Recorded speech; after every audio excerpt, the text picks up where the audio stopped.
Hi guys, and welcome to episode 2 of our house hunting series. We hope you guys are well, and we're just so overwhelmed by the amazing response you guys had. Like, I didn't expect so many questions. So I'm going to try to answer a lot of them to the best of my ability, as well as Dylan is going to as well. But we're going to try to keep it kind of short and concise and maybe do a full-on FAQ video at some point. So if you guys want that, definitely hit the like on this video so that way we know that you guys liked it, where we can kind of go more into depth about the pre-approval process, budgeting, finances, like everything, like all like the other fees that go in with buying a home and stuff like that. Like I feel like that deserves its own separate video. Let us know. But today we'll just like try to answer things really concise, and I was really trying to be more like interactive in my comment section last time, so I tried my best to answer a lot of the questions that you guys had, but I am going to kind of reiterate some of the stuff that we talked about in the comment section of the last video. So if you haven't watched part 1, definitely do. So that way I guess it's no secret that we're buying a house and we're on our search for buying the perfect home in Toronto. So before we dive into these 3 houses that we're going to show you guys, the top comment of that video was actually like that basically you guys wish that we provided a more specific budget. Now I will say this, I'm not completely comfortable doing that because it may work also like against us in terms of like anyone can look up this video and know what our top line budget is, and that may be different for every house. Like it's just a little weird. I just for privacy reasons I don't want to go into like a specific top end budget. The prices are just so insane in Toronto, and I never want us to come off as entitled or like complainy that like, oh my god, everything's so expensive, but at the same time like we're buying a house. Like, it's not lost on us how fortunate we are that we're able to be in this position, and we've worked really hard to be in this position. We're just really lucky that we just feel so lucky and like grateful that we're able to do this. So please just take everything we say with a grain of salt. Never want this to come off as like entitled. Or like we're just extremely grateful to be in this position, and that's not taken lightly at all. It's a really expensive purchase regardless of how much your house is going to be. It will be probably one of the most expensive things that you and I will ever buy. So that being said, an average detached house is going for around $1 million in Toronto, in most parts of the city. And I will say this, the $1 million price tag is something that's very significant for us, and it's a very heavy thing to like have. Like $1 million on a house, like that's just insane. Like it's such a crazy thing, and I think living in the city you just get so used to those numbers. And I know a lot of you guys in my comments last time like were saying the same thing. In all the neighborhoods that we've looked at, I would say a semi-detached or like a townhome, those like probably start at like 800 something thousand, and then like from a detached home that's like massive and like on the high end, they're going for like $2 million. Yeah. So we're definitely not in it's crazy to say because that sounds so expensive, but we're definitely not looking at like super affluent neighborhoods. Like I feel like that's pretty standard for like a good neighborhood in Toronto. Not going to specify where we're looking just because Toronto is so small and we do want to keep our privacy. This is a home we're going to live in for a really long time, so just trying to keep it a little bit on like the safe side. So just I hope that helps a little bit. And also I realize like price is so relative. Like there are people who are spending $1 million on a home and only putting 10% down. There's people who are spending $800,000 on a home and putting like 50% down. Like the price is significant, but at the same time there's so many other factors that like go into it. And like at the end of the day, one thing that we've heard over and over again is that you live in your payment, not so much in the price. So with all things considered, we are really comfortable with whatever we're willing to spend on our mortgage, and that's like all we're kind of more concerned that's the main about. thing is to ensure that your lifestyle can continue at whatever rate you want to, and that's why they say live in the payment, because that's the most important part. Exactly. And like one thing that we did for ourselves, and I think this is one of the best things we ever did, was that we saw a financial advisor. She goes by Shannon Lee Simmons, and she's really, really amazing. We'll have all her links in the description box below because she really helped us. And when I mentioned her on my Instagram, a lot of you actually were already familiar with her work. She pretty much confirmed our suspicion that we are financially ready to purchase a a home. So I'm so happy that we're financially ready as well as emotionally ready to do this and get to this big step. So that is just something that was such a big help for us, and just surrounding ourselves with the right financial team who understood our self-employment lifestyle, who understood how I even make my money, like what I had to do, what we had to do to get prepared to purchase a home, and all that fun, not so fun stuff. So just know that we've prepared for this like immensely, and even just the houses that we did choose to see. Basically committed really hard. We made sure we got all of our financial ducks in a row, and when we started looking at houses, we went ham. We went hard. I looked every morning and every night. We were very aware of what was recently sold in the neighborhoods we were looking for and what prices they were going for. I know this can come off as a little naive because we're obviously not sharing everything, but just know that everyone else around us were like, you guys are like doing the most over here. Let me know what other questions you guys have in the comment section below, and we'll try our best to answer most of them. And if you guys want a full-on, more like intensive video on that, but we're just gonna get into the houses now. We have 3 houses here that actually all sold for under $1 million. So this is what under $1 million can get you in Toronto. It's possible. I would say all these houses were pretty cute and like nice and had a lot of potential, and we're in really, I personally think, really good neighborhoods. Yeah, I think people are gonna be curious about this, like what we ended up seeing. Let's start with house number 1, and we're gonna call this the fixer-upper. Yeah, this was a really cute house. How many bedrooms? Okay, so this house had 4 + 1 bed and 2 bath. The +1 usually means there's a bedroom in the basement, so 4 bedrooms upstairs, 1 bedroom downstairs. It was nice. It's really nice. Like, it was in a good neighborhood. Like, the lot was pretty big, and we just really liked how the house looked. Yeah. It had major potential. Yeah, but you could definitely tell it was a fixer-upper. Yeah. It required a lot of work, and you don't really know how much till you actually see it. So yeah, totally. We went in person and we saw it, and yeah, it was a lot of work. Pictures are always a little deceiving, and we know that, obviously, especially when it comes to our work. So yeah, it was pretty much like, you can definitely tell the owner was here for a really long time. They literally made like 0 cosmetic improvements to the place, which I actually kind of prefer, because one thing that bugs me and grinds my gears is a really badly done reno that you'll probably want to rip out anyway. I know a lot of you guys asked, why are we not looking at fixer-uppers? And it's funny because like that was never our intention. It just so happened that the 3 first houses we showed you guys were all in really fantastic shape. Sure. But we're willing to do the work. How much work? It really would depend on the house and if it felt like our house. Most definitely. So this one did not feel like our house. It was in a really nice neighborhood, and most houses here are selling for over the $1 million mark, and just considering how much work we'd have to put into this one and the fact that we just didn't feel like it was our home, it wasn't worth it to us. So. Yeah, it required a lot of work, requiring a lot of money, and it wasn't like, we know no house will be perfect, but this just, you know when it's it, and this did not feel like it. I didn't want to waste more time on it. It's a pretty big home. It wasn't our vibe. Yeah, the things that were working against us was that it required a lot of work, and just because of working from home, that timeline just didn't work out for us. Yeah.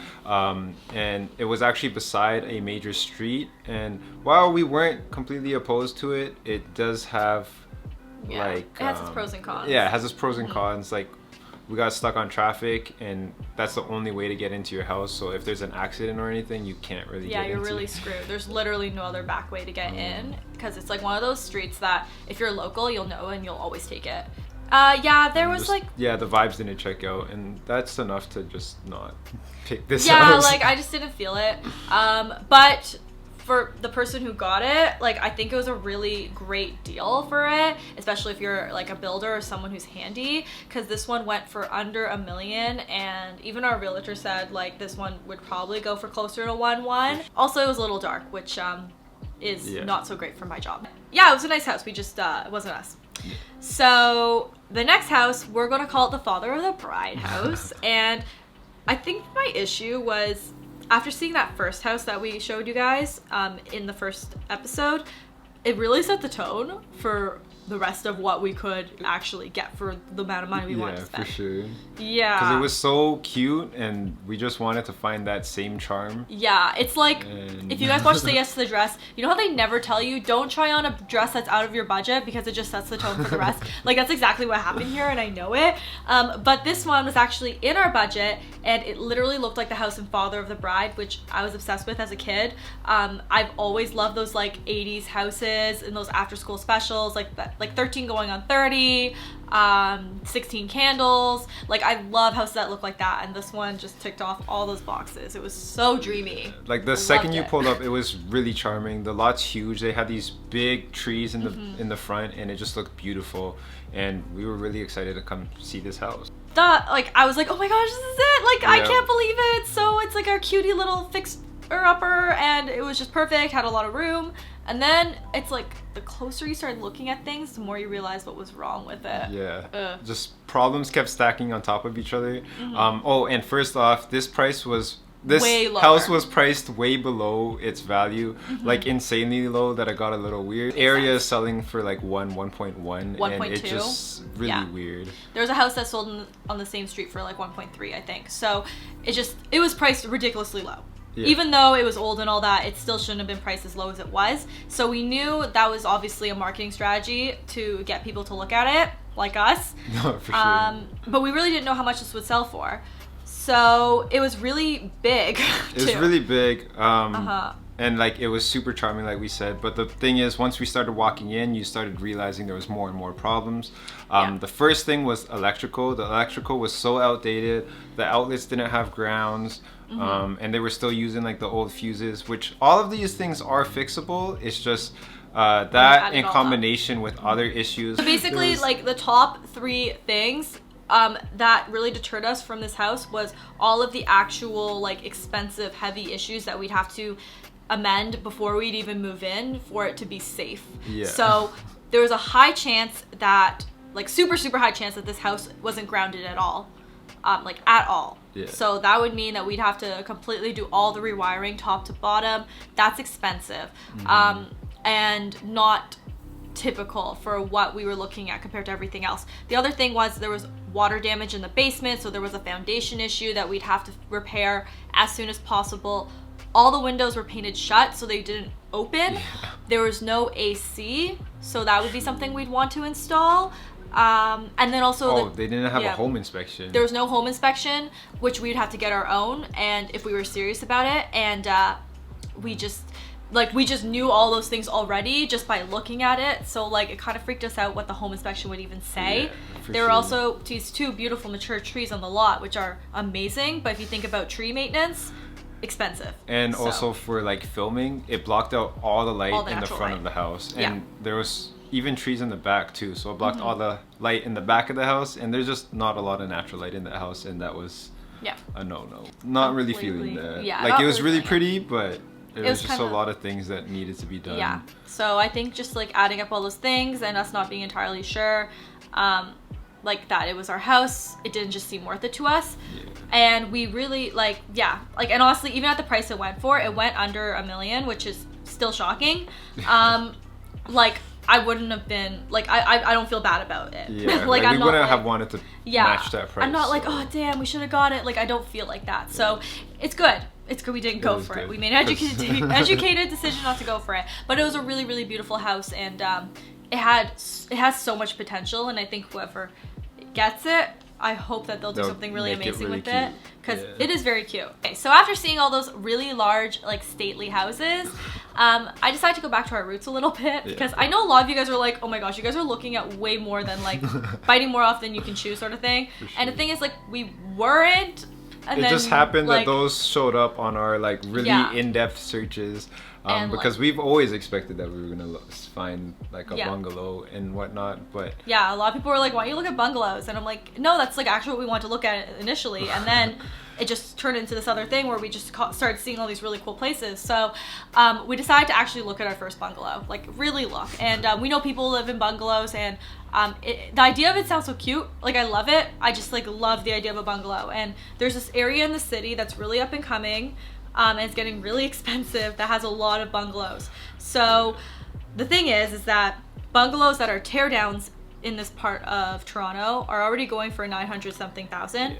And so that means like there are houses there, bungalows, 2-bedroom, 3 like small bungalows that are going for actually like at 1.2. Like that's the world we're living in. It's just like really crazy.